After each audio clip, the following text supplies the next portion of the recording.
मेरे प्यारे बच्चों, गुड मॉर्निंग। कैसे हो आप लोग? कल संडे था। आज आशा करता हूँ आप लोगों ने बहुत पढ़ाई किया होगा, लेक्चर्स भी देखे होंगे। आज मैं आप लोगों को बहुत ही इम्पोर्टेंट टॉपिक स्टार्ट करने वाला हूँ। कह सकते हो कि बोर्ड में आने वाला क्वेश्चंस जो हैं वो इस टॉपिक से बहुत ज़्यादा रिलेटेड होते हैं। तो आपको मैं आज लेंस पढ़ाऊंगा। इससे पहले कुछ बच्चों ने न्यूमेरिकल भेजा था, वो मैंने आपको सॉल्व करके बता दिया था, है ना। और किसी भी तरह की कोई समस्या हो तो आप ज़रूर व्हाट्सएप पे बताया करो। देखो, आज मैं लेंस पढ़ाऊंगा और लेंस में बहुत सारी जानकारी आप लोगों को दूंगी, बहुत सारी इंपॉर्टेंट डिस्कशन भी होंगे। तो आज हमारा जो टॉपिक होगा वो होगा बेटा लेंस। ये क्लास 10th है।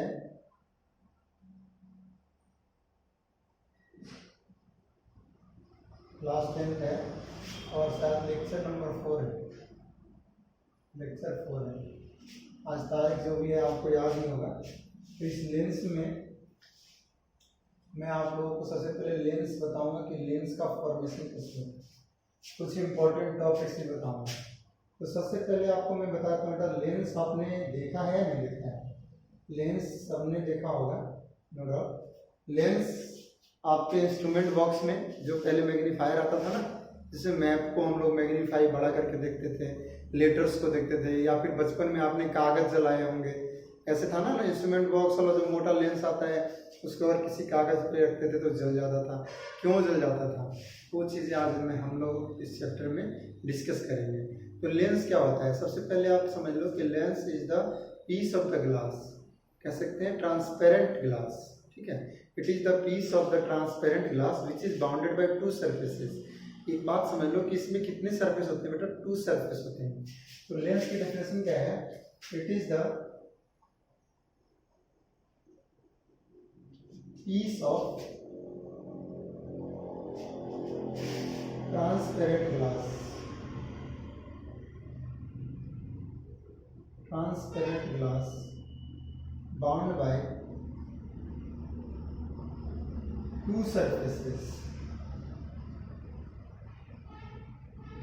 is called lens. लेंस किसे कहते हैं बेटा? ये एक ट्रांसपेरेंट मीडियम है, ट्रांसपेरेंट ग्लास है जो कि 2 सरफेस से बाउंड होता है। कोई आपसे पूछ सकता है कि मिरर में सिर्फ एक फोकस होता है। आप बताओ बेटा, आप सोचो कभी कि मिरर में कितने फोकस होते हैं? एक। लेकिन आप अभी देखेंगे कि लेंस में 2 फोकस होते हैं। कितने फोकस होते हैं? 2 फोकस होते हैं। क्यों होता है ऐसा? क्या कारण है कि मिरर में एक फोकस होता है और लेंस में 2 फोकस है? आपको सोचने पर मजबूर हो जाएंगे आप कि बताओ बेटा ऐसा क्यों होता है। तो आप जवाब ढूंढ पाना बड़ा मुश्किल होगा, लेकिन मैं आपको आज समझाता हूँ कि लेंस में 2 फोकस क्यों होते हैं और मिरर में एक फोकस क्यों होता है। आपने देखा होगा कि मिरर जो है वो सिर्फ एक स्फीयर से बना हुआ है। मिरर जो है वो सिर्फ एक स्फीयर से बना हुआ है, जबकि लेंस जो है वो 2 स्फीयर से बना हुआ है। क्लियर? लेंस जो है वो 2 स्फीयर से बना हुआ है और मिरर जो है वो एक स्फीयर से बना हुआ है। तो मिरर एक स्फीयर से बना हुआ है इसलिए उसमें एक फोकस है, और लेंस 2 स्फीयर से बनता है इसलिए इसमें 2 फोकस होते हैं। तो मेरे प्यारे बच्चों, मैं ये बताना चाह रहा हूँ कि लेंस का फॉर्मेशन कैसे होता है। तो फॉर्मेशन ऑफ लेंस, स्फीयर तो आप जानते हैं किसे कहते हैं बेटा? स्फीयर, एक स्फीयर ये होता है अपना और एक दूसरा स्फीयर होता है ना। ये 2 स्फीयर से मिलने से, 2 स्फीयर के मिलने से स्फीयर 1 है और स्फीयर 2 है। 2 स्फीयर के मिलने से लेंस का फॉर्मेशन होता है। ये एक दूसरे में इंटरसेक्ट करते हैं। अगर ये इसका अरेंजमेंट, ये 2 लेंस का अरेंजमेंट, दोनों को बाइसेक्शनल कट कर दो। आप एक बाइसेक्शनल कट कर दो बेटा, ना बाइसेक्शनल कट कर दिया, हमारा 2 पार्ट मिला, एक पार्ट ऐसा मिला और एक पार्ट ऐसा मिला। अगर इन दोनों को सेम टू सेम इसी व्यवस्था में ज्वाइन कर दिया हमने, तो ये जो लेंस बना, ये बना बेटा कॉनकेव, क्योंकि बीच में थीन है, कॉर्नर पे मोटा है, ठीक है, और सेंटर में थीन है। ये बेटा कॉनकेव लेंस है। ये कौन सा लेंस है? कॉनकेव लेंस है। और इसी को फेस टू फेस ज्वाइन कर दो, मतलब एक को इधर मोड़ दो और दूसरे को इधर मोड़ दो। अब इससे जो लेंस बना वो कौन सा लेंस बना बेटा? कॉन्वेक्स लेंस बना। मतलब हमने क्या करा कि दोनों स्क्वायर को बाई सेक्शनल कट कर दिया। क्या कर दिया बेटा? बाई सेक्शनल कट कर दिया। कट करने के बाद दो पार्ट मिला हमारा, एक को तो एक बार तो बैक टू बैक अरेंज कर दिया, एक बार फेस टू फेस अरेंज कर दिया। जब बैक टू बैक अरेंज कर दिया तो कॉन्केव लेंस का फॉर्मेशन हो गया, और जब फेस टू फेस अरेंज कर दिया तो कॉन्वेक्स लेंस का फॉर्मेशन हुआ। ठीक है, बैक टू बैक कॉन्केव, और कॉन्केव क्या होता है? सेंटर से थिन होता है, और कॉन्वेक्स लेंस क्या होता है बेटा? सेंटर से थिक होता है। तो आपका एक चीज क्लियर हो गया। Types of the spherical lens कितने होते हैं? दो टाइप के होते हैं, एक कॉन्केव लेंस होता है और दूसरा कॉन्वेक्स लेंस होता है। तो आप लिख लो टाइप्स ऑफ द लेंस।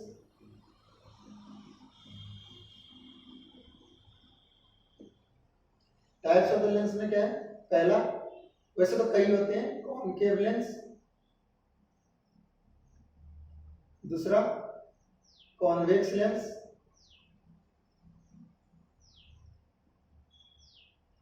और भी होते हैं कॉन्केवो कॉन्वेक्स होता है, प्लेनो कॉन्वेक्स होता है, प्लेनो कॉन्केव होता है। तो ये सारी चीजें, लेकिन यही दो लेंस आपको पढ़ना है। वैसे तो आपको प्लेनो कॉन्वेक्स भी होता है, एक और भी होता है प्लेनो कॉन्वेक्स,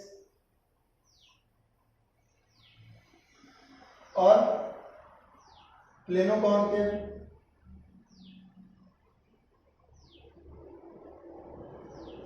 ये दोनों आपको नहीं पढ़ना है ना, ये दोनों नहीं पढ़ना है। आपको पढ़ना क्या? कॉन्केव लेंस और कॉन्वेक्स लेंस पढ़ना है। कॉन्केव और कॉन्वेक्स को एक नाम और से जानते हैं, कॉन्केव को बाई कॉन्केव भी कहते हैं, कॉन्वेक्स को बाई कॉन्केव भी कहते हैं, बाई कॉन्वेक्स भी कहते हैं। क्लियर बेटा? तो देखो कॉन्केव लेंस और कॉन्वेक्स लेंस फॉर्मेशन कैसे होता है, क्लियर हो गया। अच्छा, रीजन क्या है? वाई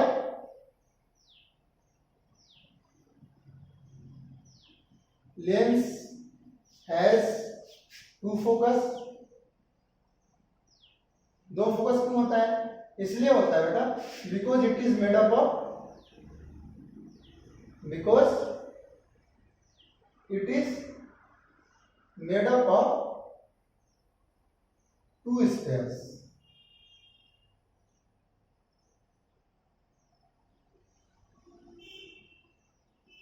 क्लियर बेटा? कहने का मतलब क्या है? लेंस कोई आपसे पूछ सकता है भाई मिरर में एक फोकस और लेंस में दो फोकस क्यों होते हैं? मिरर एक सरफेस से बना होता है, उसमें एक स्फीयर होता है, जबकि लेंस जो दो सरफेस से बना होता है, दो स्फीयर से बना होता है, इसलिए इसके दो फोकस है। क्लियर हो गया बेटा? अच्छा, इसके बाद मैं आपको बताऊंगा कि जो टर्म्स हैं, जो फ्रीक्वेंटली यूज टर्म है लेंस में, वो कैसे डिराइव हुए हैं, वो एक एक करके हम लोग इससे डिस्कस करेंगे। ठीक है, तो ये देख लो आप, types of the lens, concave lens, convex lens, इनके डेफिनेशंस नोट कर लो। कॉन्वेक्स लेंस किसे कहते हैं? It is the spherical lens, spherical lens which is thick at the center is called convex lens. ठीक है बच्चों, it is the spherical lens which is thick at the centre is called convex lens. ठीक है, ये वो lens है जो कि बीच से मोटा है। आप देख रहे हो यहाँ पे, ये जो इसकी जो थिकनेस है वो ज्यादा है। ठीक है, थिक एट द सेंटर। उसी का उल्टा क्या है? कॉन्केव बेटा, कॉन्केव लेंस। इसकी डेफिनेशन क्या लिखोगे? It is the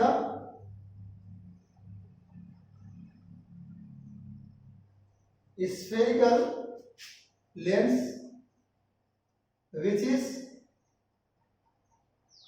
thin at the center. Centre पे क्या बेटा? थिन है, इट्स कॉल्ड कॉन्केव लेंस। तो इस तरीके से आपकी लेंस की ये स्टोरी थी, और इसके बाद मैं बताऊंगा टर्म्स डेरिवेशन, कैसे टर्म्स आए लेंस के अंदर। ये सारी चीजें मैं आपको डिटेल से समझाने वाला हूँ। आप इसका एक बार स्क्रीनशॉट ले लो या फिर इसको कॉपी में नोट डाउन कर लो। उसके बाद मैं आगे बढ़ाता हूँ terms related to lens.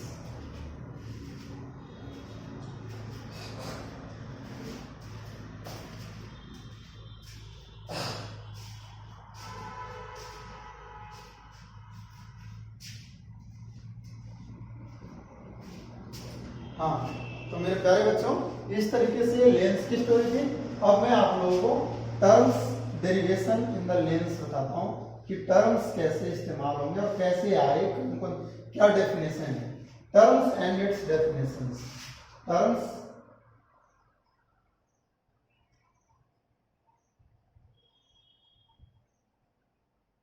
used in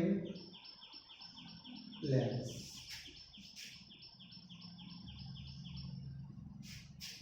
मेरे प्यारे बच्चों, आपको पता है कि दो स्फीयर के मिलने से लेंस बनता है। दो स्फीयर के मिलने से लेंस बनता है, ठीक है।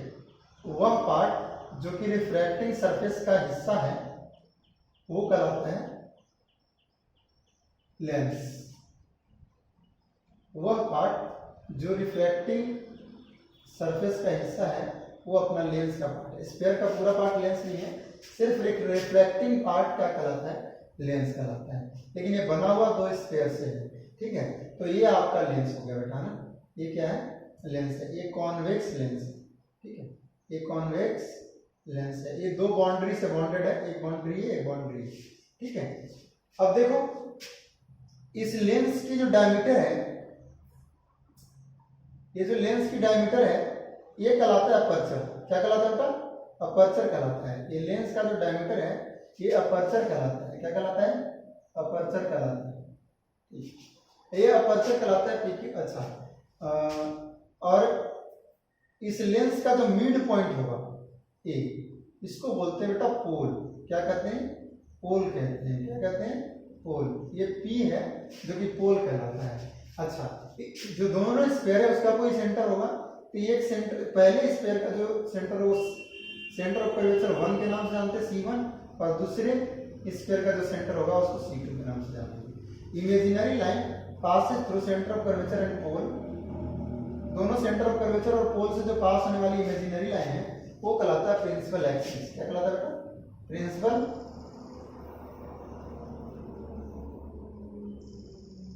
एक्सिस कहलाता है। क्या कहलाता है, प्रिंसिपल एक्सिस कहलाता है। क्लियर हो बेटा। तो देखो मैंने क्या कहा कि दो स्फीयर है, दोनों का मिड पॉइंट सेंटर कहलाता है, और सेंटर ऑफ कर्वेचर और पोल से पास होने वाली इमेजिनरी लाइन प्रिंसिपल एक्सिस कहलाती है। क्लियर। अब देखो इस लेंस पे प्रिंसिपल एक्सिस के पैरेलल कोई भी रे ऑफ लाइट आती है ना, मतलब इनफाइनाइट पे ऑब्जेक्ट है तो उसकी इमेज जहां भी बनती है वो उसकी फोकस करती है। सॉरी, सेंटर ऑफ कर्वेचर का आधा होता है ना, वो उसका क्या कहलाता है, फोकस कहलाता है। सेंटर ऑफ कर्वेचर का आधा, ठीक। प्रिंसिपल एक्सिस के पैरेलल जितने भी रे ऑफ लाइट आते हैं आफ्टर रिफ्रैक्शन जहां पर भी मिलते हैं वो फोकस कहलाता है। कहलाता है बेटा, फोकस कहलाता है। तो जो टर्म हमने बताया आपको, ये बताया centre of curvature, centre of curvature, ठीक है। दूसरा क्या बताया बेटा, फोकस, पोल,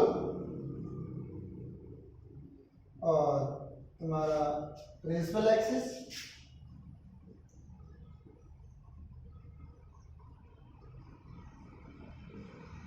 अब देखो बेटा फोकस भी दो है, एक है मेन फोकस, ये क्या है, मेन फोकस है, और दूसरा है सेकंड फोकस।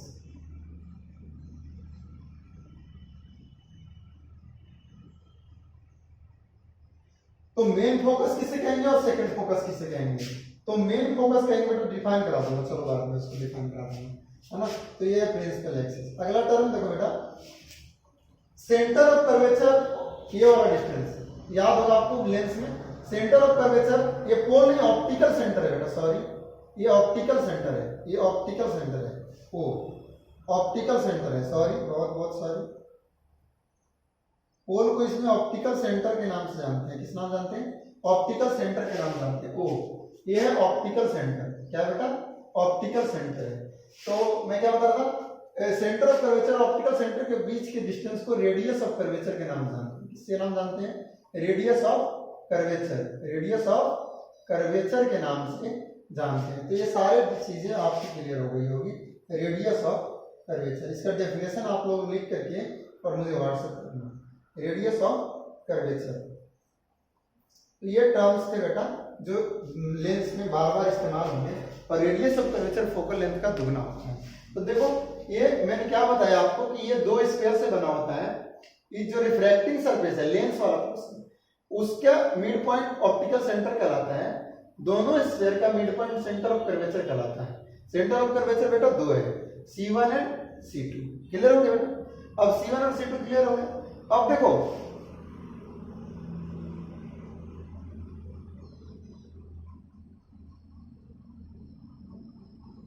अब imaginary line passes through center of curvature and optical center is called principal axis। Centre of curvature और ऑप्टिकल सेंटर के बीच का जो डिस्टेंस है वो रेडियस ऑफ कर्वेचर। फोकस और ऑप्टिकल सेंटर के बीच का डिस्टेंस है फोकल लेंथ। फोकल लेंथ और रेडियस ऑफ कर्वेचर में यही रिलेशन है कि रेडियस ऑफ कर्वेचर जो है वो फोकल लेंथ का डबल होता है। ये ध्यान रखना, ठीक है। इस तरीके से आपका आज टर्म्स हो गया। कल मैं आप लोगों को बताऊंगा रूल्स ऑफ इमेज फॉर्मेशन और फिर इमेज फॉर्मेशन। आज इतना ही, फिर हम लोग अगले लेक्चर में मिलते हैं। कोई दिक्कत हो तो मुझे व्हाट्सएप करके या फिर पर्सनली कॉल करके आप बता सकते हो। Okay, thank you.